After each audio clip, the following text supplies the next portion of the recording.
Praise the Lord. இந்த புதிய வருடத்தில் உங்களை சந்தித்ததில் கர்த்தருக்குள்ளாக நான் மிகுந்த மகிழ்ச்சி அடைகிறேன். இந்த வருடத்திலும் கூட தேவன் நம்மை பத்திரமாக நடத்துவாராக. இந்த வருடத்தின் வாக்குத்தத்தமாக தேவன் நமக்கு ஒரு விசேஷித்த வாக்குத்தத்தத்தை தந்திருக்கிறார். இந்த வாக்குத்தத்தத்தை பெற்று அதற்குரியவர்களாக வாழ்வோமாக. ஆனாலும் என் நாமத்துக்கு பயந்திருக்கிற உங்கள் மேல் நீதியின் சூரியன் உதிக்கும், அதன் செட்டைகளின் கீழ் ஆரோக்கியம் இருக்கும்.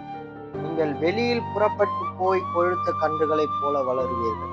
மல்கியா 4வது அதிகாரம் 2வது வசனம். என் நாமத்துக்கு பயந்திருக்கிற உங்கள் மேல் நீதியின் சூரியன் உதிக்கும் என்று கர்த்தர் இந்த நாளில் உங்களுக்கு சொல்கிறார். அவருடைய நாமத்துக்கு நீங்கள் பயந்திருங்கள், அவரே உங்களை உயர்த்துவார். எந்தெந்த காரியங்களுக்கு உங்களுக்கு சாத்தியமாய் அமையாமல் இருக்கிறதோ, எந்தெந்த காரியங்களை குறித்து நீங்கள் பயந்து கொண்டிருக்கிறீர்களோ, அந்த காரியங்கள் எல்லாம் சாத்தியமாக முடியும் என்று கர்த்தர் இந்த வருடத்தில் உங்களுக்கு சொல்லுகிறார். அதன் செட்டைகளின் கீழ் ஆரோக்கியம் இருக்கும், அதன் செட்டைகளின் கீழ் ஆரோக்கியம் தங்கும்.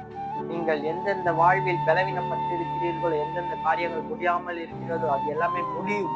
அதன் கீழ் ஆரோக்கியம் தங்கும். உங்களுடைய சுக வாழ்வு சீக்கிரத்தில் துளிக்கும் என்று கர்த்தர் சொல்லுகிறார். நீங்கள் வெளியில் புறப்பட்டு போய் கொழுத்த கன்றுகளைப் போல வளருவீர்கள்.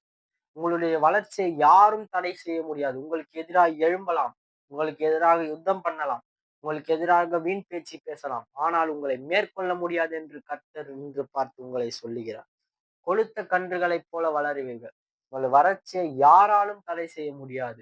உங்களுக்கு எதிராக எழும்பலாம், ஆனால் உங்களை மேற்கொள்ள முடியாது என்று கர்த்தர் சொல்லுகிறார். ஆக இந்த வருடத்தின் வாக்குத்தத்தமாக இதை பெற்று இதற்குரியவர்களாக வாழ்வுமாக.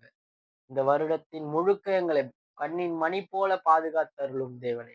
இயேசு கிறிஸ்துவின் மூலம் ஜெபித்து முடிக்கிறேன் பிதாவே. ஆமென். God bless.